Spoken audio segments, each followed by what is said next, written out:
The reunion of two estranged sisters is cut short by the rise of flesh-possessing demons, thrusting them into a primal battle for survival as they face the most nightmarish version of family imaginable. This week we watched Evil Dead Rise.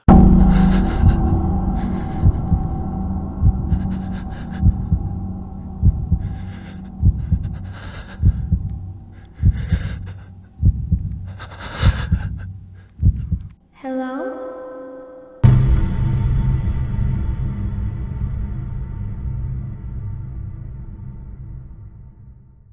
Oh my god, we're back. Oh my god, we're back.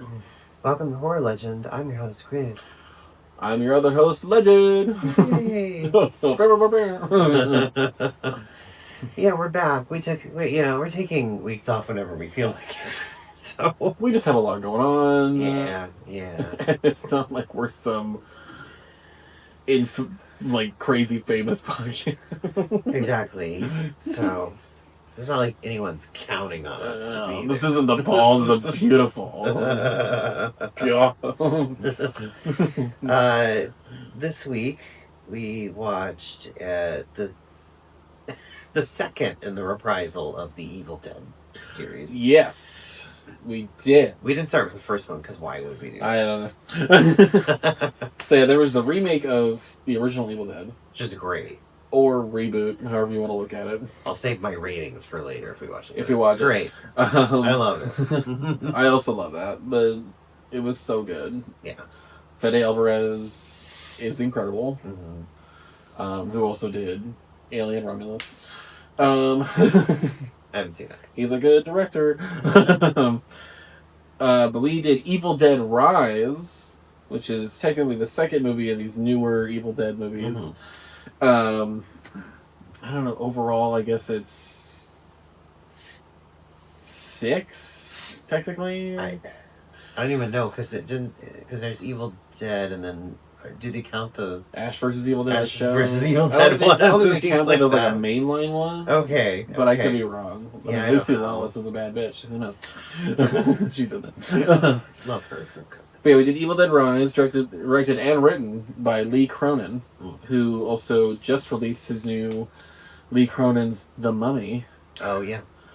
Which he actually confirmed takes place in the universe of Evil Dead. Mm-hmm. And if you watch that movie, which I did recently... I haven't seen it, but...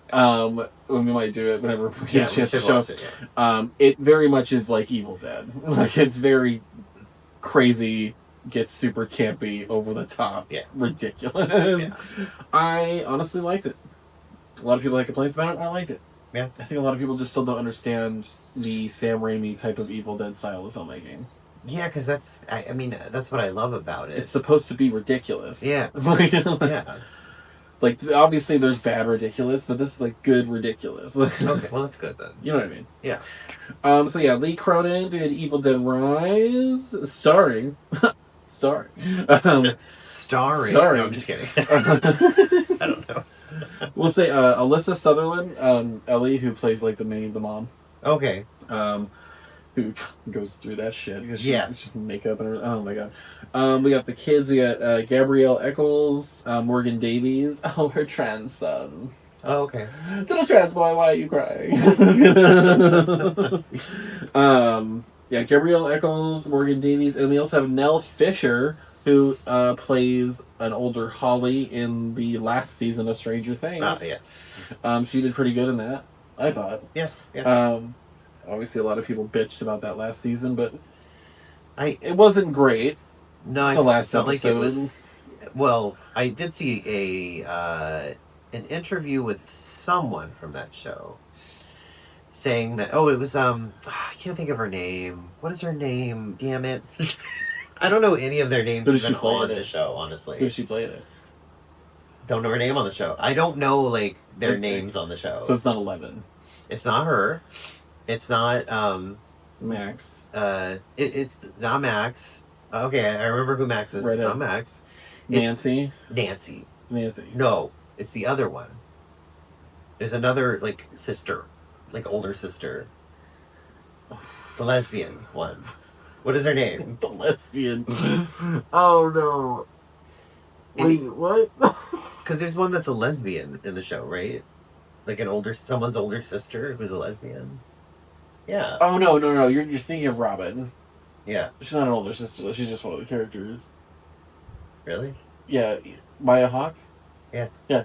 Is this like one of these? She and Steve are just friends. They met in season 3 and they became friends. Oh, it's one of these Stephen King movie things where it's like there's a girl who's like 15 years older but playing the same age as them. Okay. Oh, yeah. All right. I think Maya Hawke's around their age. It's like in It where it's like they're hanging out with this girl that's like way older than them, but like quite obviously older, but yet they're supposed to be the same age. Okay.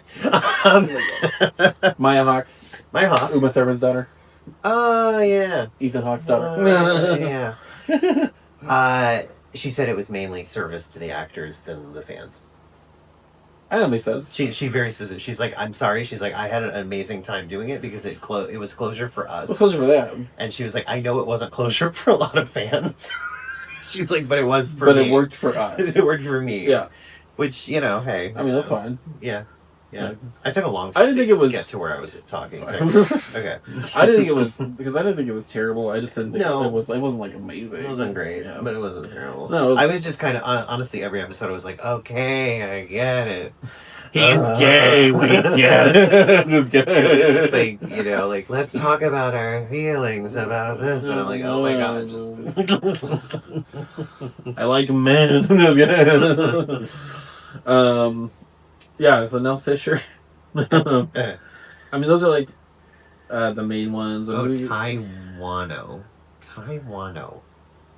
That was the other kid. Oh, yeah. Yeah. Scott. Okay. Yeah, not like a huge... Was Bruce Campbell in it? No. Oh, he was a voice recording. Oh, he was the voice on the recording. Yeah, that makes sense. Always have to bring Bruce Campbell into it. Well, you have to. It's Evil Dead. What's crazy is, Lee Cronin's The Mummy just came out, and it's funny because there's a new Evil Dead movie coming out called Evil Dead Burn, which is the 7th installment in these movies. And he was actually supposed to direct that one, but he gave that one up to do The Mummy. Yeah. Because he thought the Mummy movie was a little more risky and he wanted to do something else. Even though it still takes place in the same universe. Yeah. Apparently. According to him. But they just released the trailer not too long ago for Evil Dead Burn, and it looks pretty good. Yeah. I'm excited. Just because Evil Dead is fun. It is. And no matter how gory and crazy it gets, it's fun. Unlike Saw, which got stupider. Yeah. Although we'll get into it. I didn't think this one was as much fun as... This one was a little more serious. Yeah, it was a little more serious, which made me not like it as much. A little, not as crazy serious towards the end once we get into, like, the... Then it got kind of ridiculous. The Thing type of monster. Yeah. I wish it had carried that level of... Yeah, campy, ridiculous campy shit. Because even the remake, although the remake was pretty serious, but it still had that campy shit. Yeah, it's still very much had that. Yeah. I mean, when you have like her in the floorboards being like, "Giant has it," crazy like the original. Yeah. But yeah, Evil Dead Rise. Ooh. I forgot to say it came out in 2023. Ooh. The plot thickens. Hopefully. Just gonna... There's cements for that. So it starts off with something completely, what you think is completely like a different story that happens before the movie, but it doesn't. It doesn't. Cousins Teresa and Jessica's boyfriend Caleb, who's a complete dick. Who is a total dick, are vacationing at a lakeside cabin when a possessed Jessica scalps Teresa and decapitates Caleb before levitating above the lake. One of the coolest title cards, though. That was great. It's incredible. Yeah. Floats out of the water and it's like rises up with her until Evil Dead. That was good. It's so crazy. What did... Oh, I just did the same thing. One day earlier, guitar technician Beth discovers she's pregnant and turns to her estranged sister Ellie for help. Ellie informs Beth that her husband has left the family. Oh, that is somebody I forgot. Who? Lily Sullivan plays Beth. Beth. Yeah. She's a big part of the movie. I forgot. She really is a big part of the movie. She was like the part of the movie. Yeah. Lily Sullivan, she was really good in this. I don't think I've seen her in anything else other than this. She's the final girl in this movie. So. She is? That's, yeah. Yeah. So Lily Sullivan. Oh, she's in The Mummy, too? Is she? That was the top thing, was Lee Cronin's The Mummy on her. Miss Mills? Yeah, she was in that. 2 seconds, podcast. Give me a second. My space bar doesn't like to work. Anyway, I'll just continue. Yeah. Ellie informs Beth that her husband has left the family, leaving her to take care of her 3 kids. Danny, Bridget, and Cassie, alone in their LA apartment. Yeah. Huh? What? I don't see a picture of her. I don't. But it says she's in it. And IMDb is not incorrect.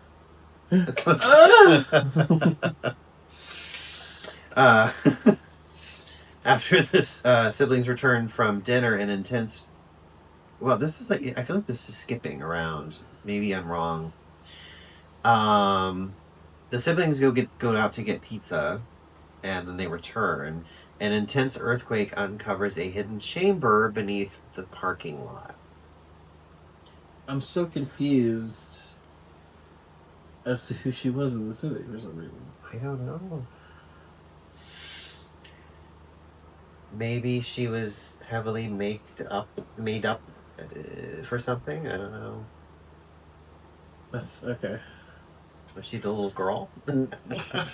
No. That's okay.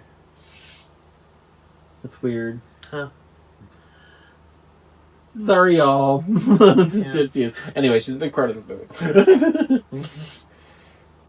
Kids come back from getting pizza. There's a big earthquake. I feel like they skipped. I don't know. Well, she goes and tells her that she's like pregnant. Yeah. Right. And I guess this does cover the gist of things. Yeah. They start having like a serious conversation. That's why she sends them out to go get pizza. Okay. And then when they get back, it's when the earthquake hits when they're in the parking garage. Yeah. Okay. So yeah, we didn't. This didn't skip that shit. And what's cool about this is like I know they went out into the city to go get pizza and stuff. Yeah. But like this movie really only takes place in this apartment complex, specifically one floor in the parking garage. Yeah. And it really makes you feel weirdly isolated, even though this is literally in the middle of like California. Yeah, it doesn't seem like there's anything.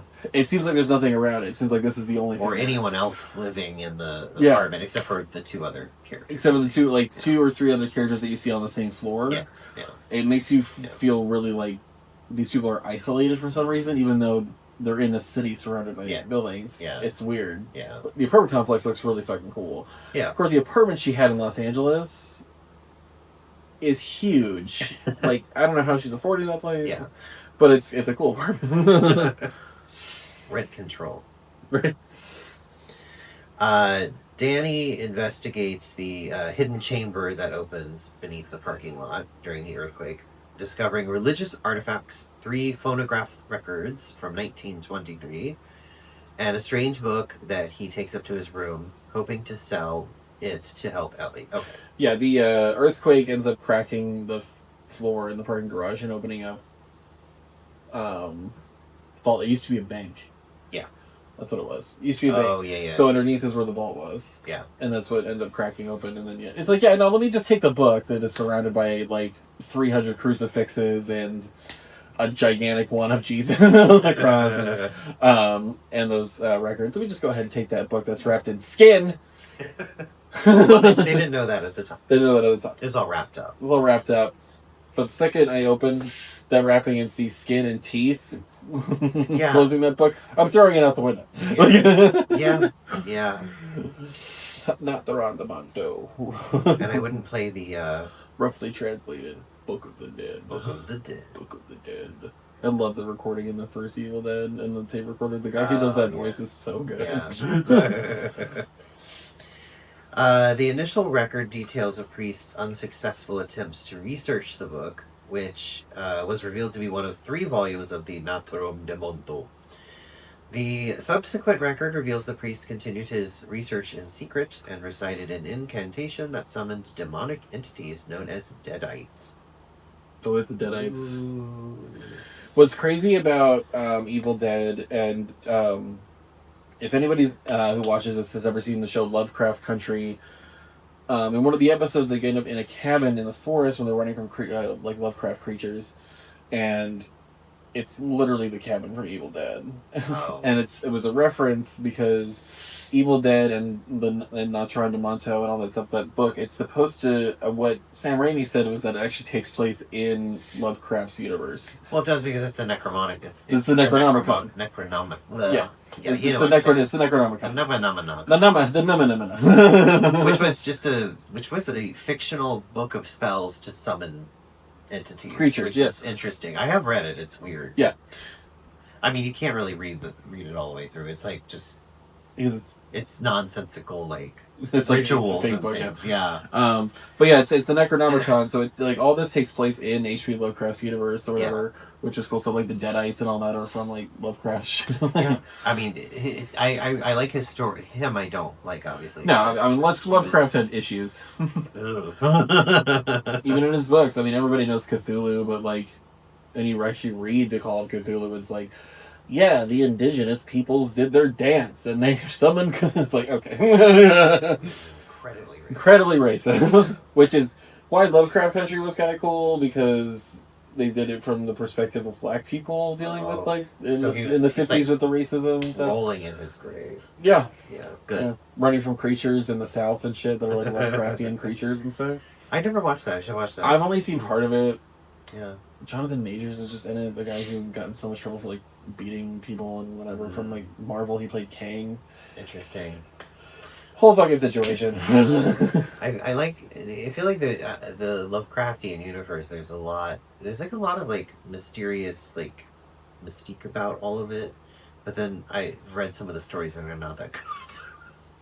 I feel like the idea of the stories is better than what I've heard from the actual stories. Yeah, exactly. Yeah. Well, like, I've never read The Call of Cthulhu, but Cthulhu himself and all that seems really cool, but I bet if I read the book, I'd be like, meh. Yeah. Yeah.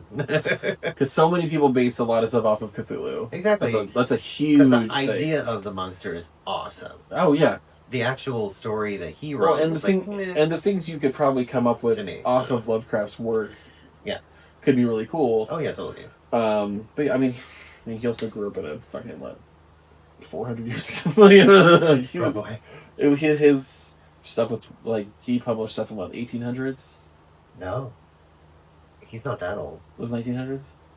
I feel like I may be entirely wrong, but I feel like he died in the 50s. You need to look that up. I need to look that up. That sounds right. Yeah, I feel like he wasn't that long ago. H.P. Lovecraft died in 1937, 1890. Oh, okay, 37. Okay. All right. Influenced by Edgar Allan Poe. Yeah. Oh, he died at 46. Okay. Damn. There we go. All right. I was, was it the 18... He said he was born in 1890? Yeah. Okay. Because I was just watching that. Which means those books were probably written around the early 1900s. Because I was watching that David Dasmalchian. The coffin show that he does. With the physicist. My brain. Neil deGrasse Tyson. I can't think of one goddamn name today. I really can't. Neil deGrasse Tyson. And he was... Anyway, I was just thinking about the age and how he was talking about people only live till 30 for like a huge span of human history. And then 46 in 1930s. That was pretty. Well, no, and then like it went up to like 1940 something, I think, and it jumped to 30 or no 18. It was like 1890. It jumped to 35, and that's it. And then after science started getting involved in things and medicine, suddenly it gets like more. way more. So he was like, and those people were eating organic and breathing fresh air, and I'm like, It's like, what's the common denominator here? The building's power fails and an unseen force possesses Ellie. She returns to the apartment in a trance, menacingly threatens her family. Well, this is after they try to open it. Yeah, so they open the book. They open the book. Danny plays the records. Yeah. Moving them on because they have turntables, so they're doing the turntables and the records. Yeah. And it's the priest reading the incantations. Yeah. The Verada Nictu, whatever, like the crazy incantation. Klaatu Verada Nictu. Klaatu Verada Nictu. That's what it is. Oh yeah, because that's from the day the Earth stood still. Is it right? Yeah. Okay. It's that the like tin can alien that comes out says Klaatu Verada Nictu. Yeah, it's from that. He took it. That's where Sam Raimi got that from. Jesus Christ. Well, there's one Evil Dead one where he's like Bruce Campbell's saying it, but he's being an ass and he's Klaatu Verada, like he's coughing and shit. But he does he's doing it and then tries to stop it, but it zaps him and starts going faster and doing it himself as it's reading the incantations while she's in the elevator. Which is I thought this was a good way to recreate it, because in the original one and in the remake, they're obviously in the forest and they get unless they raped by the forest, but basically that's what happens. Then she gets tangled up in the wires in the elevator and is held by the wires in the elevator, just like they're held by vines and stuff in the forest and the branches in the forest. So it was a good parallel of making it like a city version of it from the forest version of it. Yeah. She returns to the apartment in a trance. Menacingly threatens her family, and dies after pleading with Beth to protect her children. Ellie's neighbors help lay her to rest in the bedroom and search for a way out.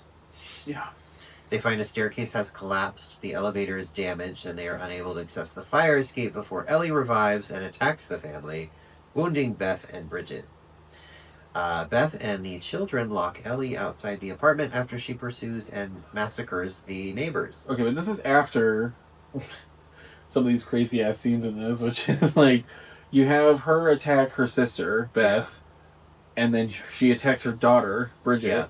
But between she attacks her daughter is with a tattooing needle that's moving and it gets super close to the eye, and it shows it getting super close to the eye, which fuck off. Yeah. And then she ends up it's shoving it in her cheek and tattooing a line across her cheek or whatever. Yeah.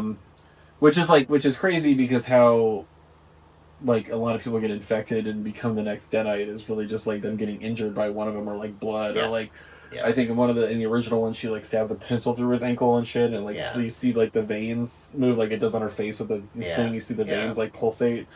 And it's the needle with the eye thing, because above was fine. When they do the close-up of the eye with the needle this close to it, I'm like, oh, please. As somebody who has to go to the eye doctor regularly for glasses, please.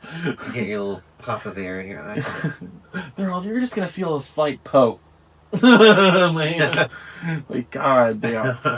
They lock her out there, and I do like this shot because it makes it cheesy campy. Yeah. Where they film the entirety of her attacking all the neighbors and killing them through the peephole. Yeah. They don't go out there with the camera, then you just see them fly across the room or hit a wall. Danny confesses to Beth his recovery of the Naturom de Mondo. And Ellie tricks Cassie into unlocking the door before attacking her. While Danny and Beth you can't trust the little kids in these ever, because they always do something stupid. But also, look at your mother. Yeah. Her eyes are insane. She's covered in blood. Don't open the door. Don't open the door. Yeah. And this is really a metaphor for an abusive relationship. Yeah, kind of. While Danny and Beth are distracted rescuing Cassie and locking Ellie out, Bridget's wound festers and she is possessed. Yeah, you see, I always hated that in the original one too, when you see the veins pulsate and move, and then it does it on her face, and I'm like, ugh. I don't know why. There's just the look of it freaks me out. Yeah, I get that. But she, I really thought that Alyssa Sutherland, who plays Ellie, and Gabrielle Eccles, who plays Bridget, did a really good job being the crazy ass Deadites. Yeah. They did a really good job. Oh, I think Ellie did, or Alyssa Sutherland. She did a very good job. Incredible. Like that. So Bridget attacks Beth before turning on. Well, and this was... turning on. Before turning on Danny. We're turning him on. This was a famous thing when this first came out, and it literally is a like 0.2 second scene where she takes a cheese grater and slices it across Beth's leg. Yeah. And yet everybody was like, they were making posters of Evil Dead Rise with just the cheese grater and shit like that. And I'm like, yeah, I mean, yeah, just getting scraped like that would suck. You know how much that would burn? They gave out branded cheese graters. Hilarious. At one of the premieres I saw. Hilarious. But yeah, literally like a 1.5 second scene. Yeah. Yeah. I mean, it isn't even the worst thing I've seen in one of these. No. So that's why I was like, I was expecting it to be far. But it still was crazy. Oh wait, you know what? I'm thinking of. They gave out vegetable peelers at weapons. That's what it was. That's what it was. Yeah. Fuck. That part too was like such a quick thing. It was, but it's just one of those like you feel like you can feel it for some reason. That's why. And it's like even when they start stabbing themselves in the face with the forks, and it's like, oh, okay, Jesus. Where was I? They're turning on Danny. Bridget attacks Beth before turning on Danny and Cassie, with the latter inadvertently impaling her through the mouth with a broken broom handle. That's right. Oh yeah, because she has that at the beginning. Oh, she has it at the pole. Yeah, the pole. I forgot what she kept calling it. I don't remember. Fuck! It was so funny. She kept calling it. It was hilarious. I know. And then it got broken or whatever on the end, and then she ends up turning it right through the fucking... Yeah. Beth listens to the third record to learn how to exorcise the Deadites, but discovers the priest failed and his allies were all possessed, and the only complete destruction of the host stopped the Deadites. Bridget revives. Bridget. And fatally stabs Danny, who sets Bridget on fire before dying, as Ellie infiltrates the apartment using the vents. Yeah. She realizes Beth is pregnant and tries to rip the fetus out of her. Yeah. But Beth and Cassie incapacitate her with scissors. Ellie fails to emotionally manipulate Cassie, who accepts the fact that her mother is now gone. Thank God. I mean, I know, right? You have that tired trope of like the kid always still giving in, even when they're like, it's like, no, that she's like, you're not her. Yeah. Like, you're dead. Like, I watched you die. Like, you're dead. But also, like, this next part's so cool. This was actually such a cool idea for Evil Dead when, like, they have, like, the three of them connect to each other and become a whole creature. Yeah. Insane. Yeah. That was good. Danny and the bodies of all the neighbors are all possessed, leading Beth and Cassie to take shelter in the damaged elevator. Ellie, Bridget, and Danny then all merge into a multi-limbed creature known as the Marauder. Marauder, I hardly know her. The elevator is cool too because it starts filling up with blood. Yeah. And whatever they used for it, because you can tell a lot of it was practical, whatever they used for it really did look like pretty good blood. It was very corn syrupy looking. Yeah. Yeah. Which I think is what they generally use for blood. Yeah. I mean, even the original Evil Dead was like colored dye and corn syrup. Yeah. Whenever like the elevator falls and opens and it's just blood everywhere, like a la The Shining. Take a shot.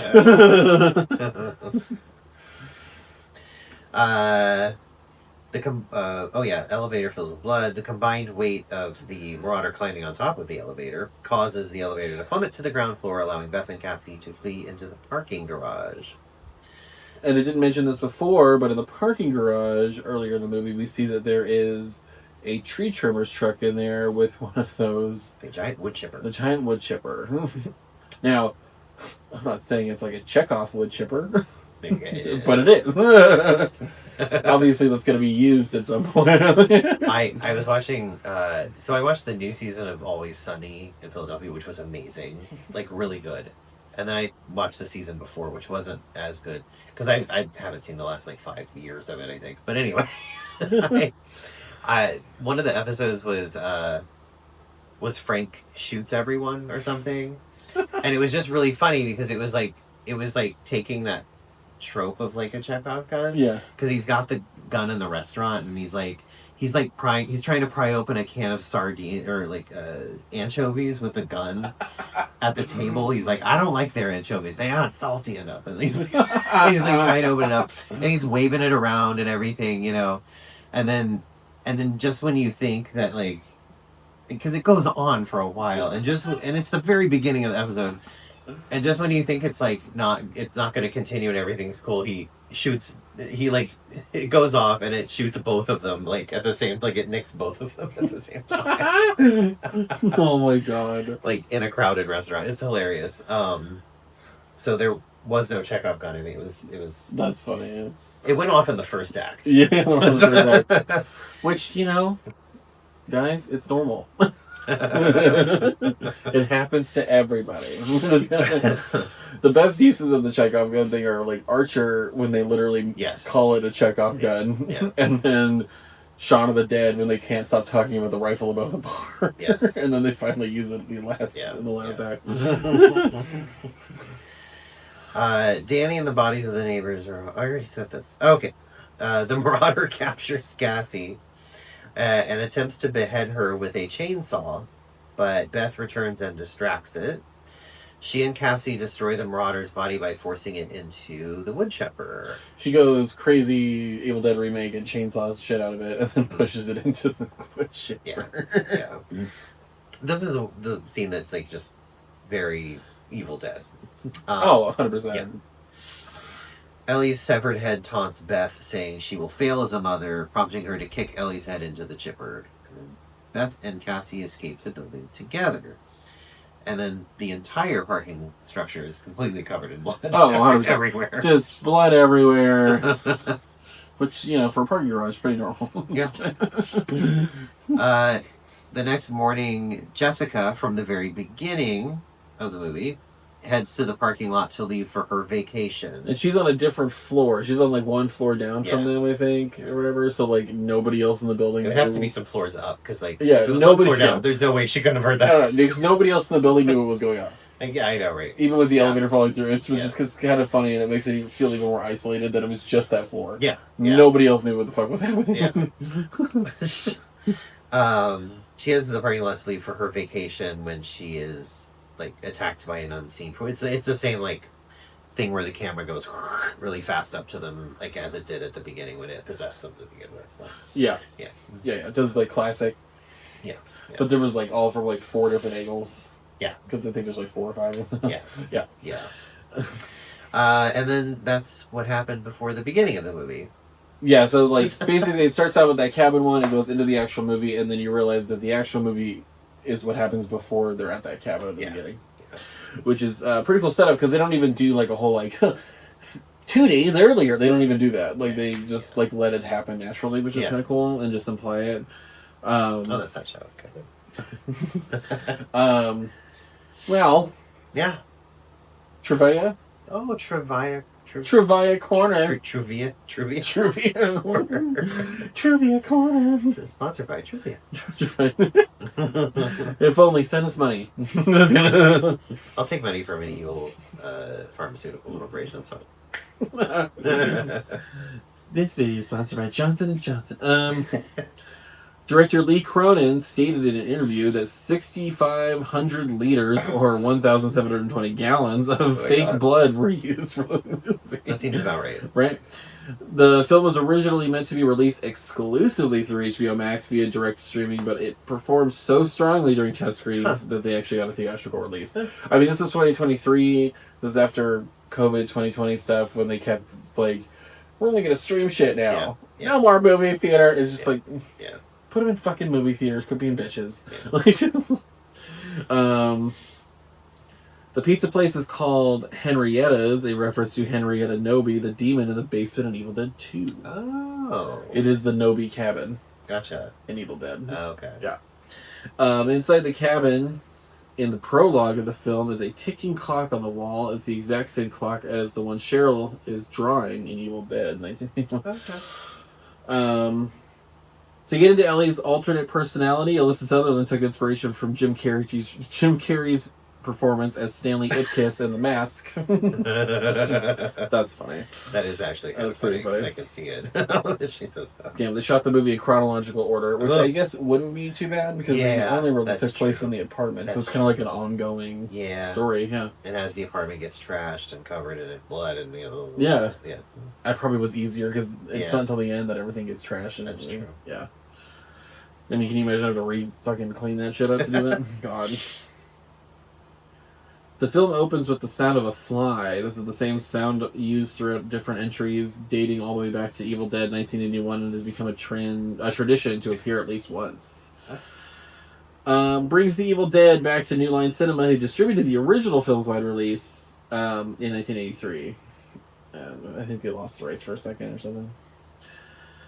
Is the only Evil Dead film to not feature the 1973 Oldsmobile Delta 88 Royal vehicle. Okay. Well, so far, who knows if it's going to be in Burn? Might be in Burn. Yeah. They could have had it in the parking garage. I don't know why they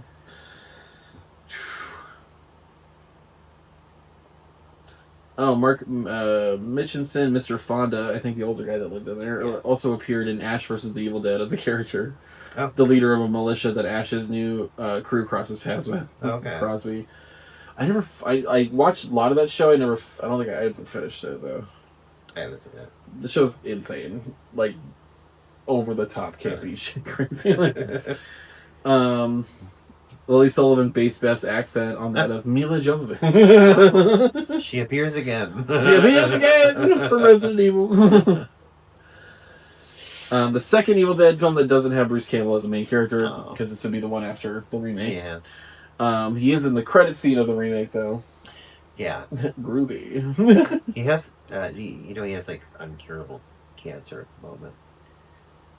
Does he really? Yeah, he has, like, incurable cancer. He's only got, like, a certain amount of time. That's great. Yeah, sad. Let's bring everything down. Oh my god. Wuthering Heights by Emily Bronte is being read by Teresa in the prologue, and then Warner Brothers would go on later to make the newer movie that Emerald Fennell just did. Oh, he's a treatable but not curable form of cancer. Oh, yes. okay. Yes. The sound of Ellie biting on a man's eyeball in the hallway is audio recording of Bruce Campbell furiously biting into an apple. That's funny. Do you ever watch Bubba Hotep? I've seen most of that movie. I never finished it. Yeah. That movie's insane. I get that.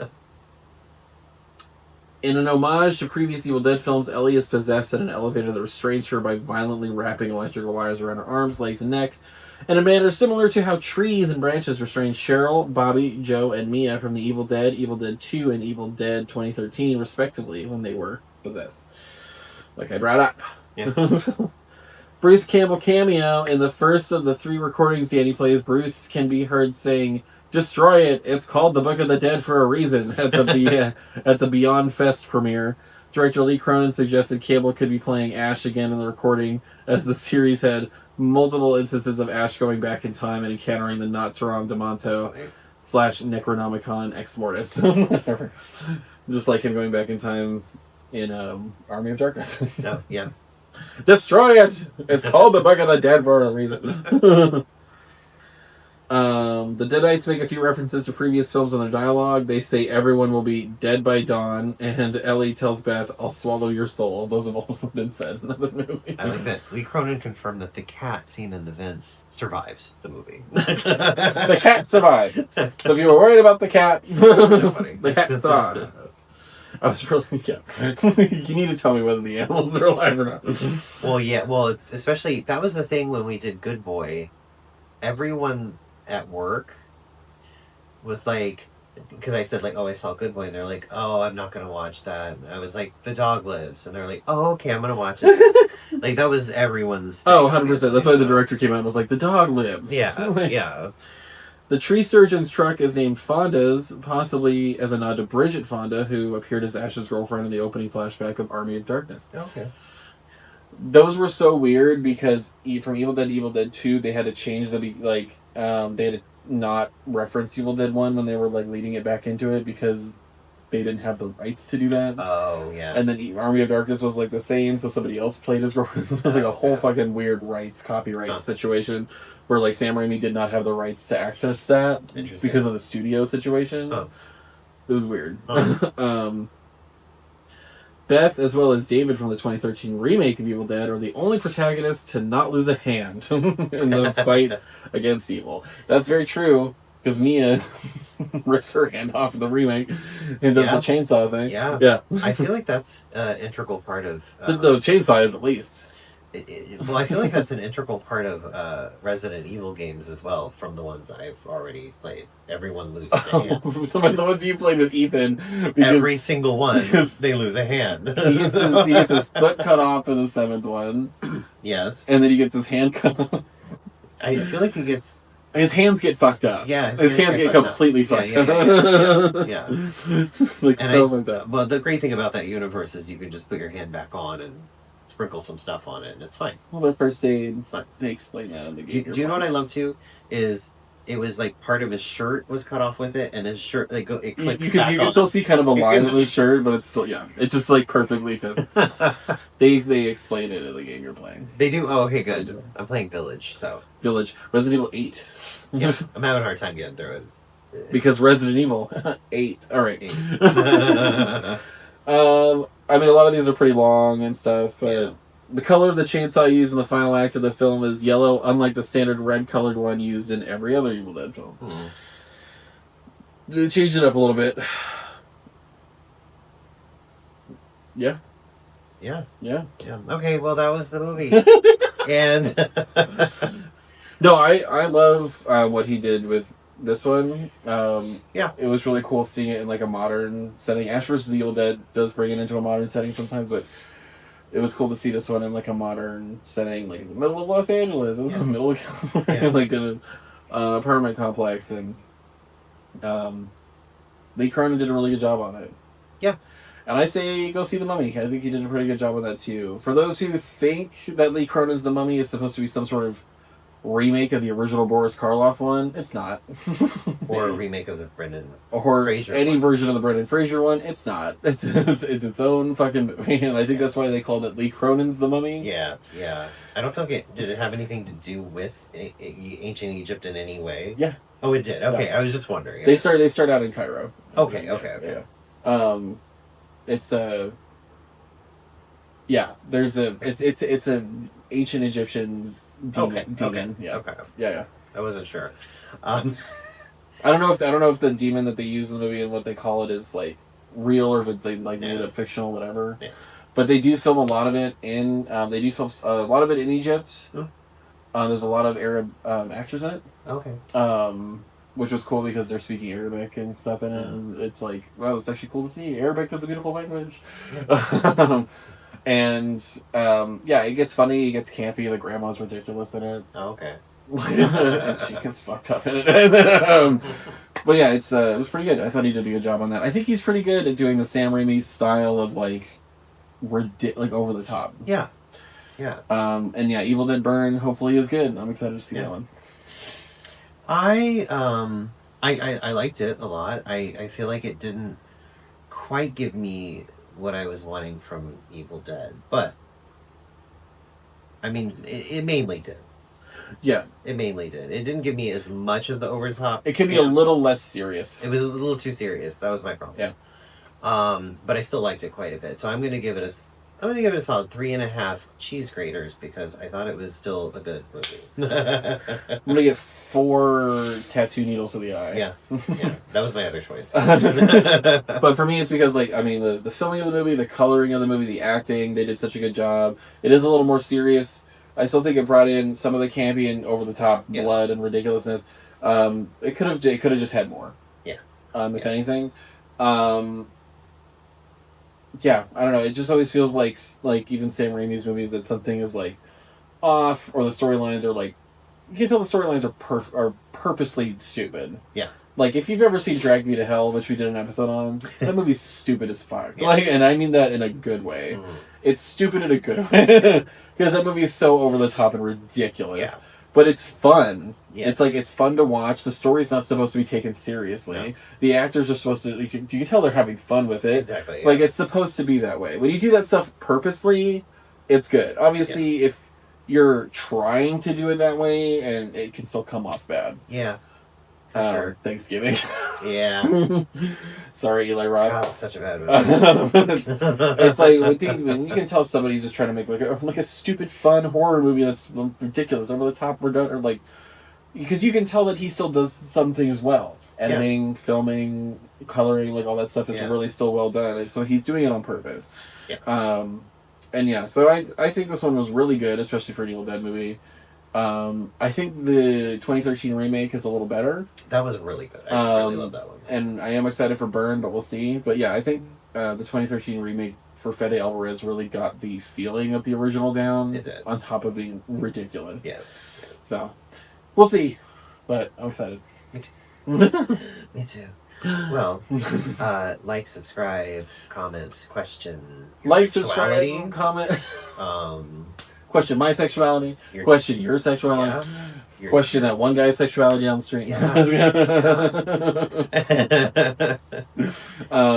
Like, subscribe, comment, please. I know we take random weeks off sometimes. We've just been really busy. And we know that this is just for fun, and it's not supposed to be something overly serious and crazy. This is for fun. It's not like we're getting paid to do this. Yeah. But, you know, it's a good creative outlet, because I needed one so bad to be able to just talk about fucking movies. But yeah, follow us on Instagram, Horror Legend Pod. Yeah. Yeah. Bye. Bye.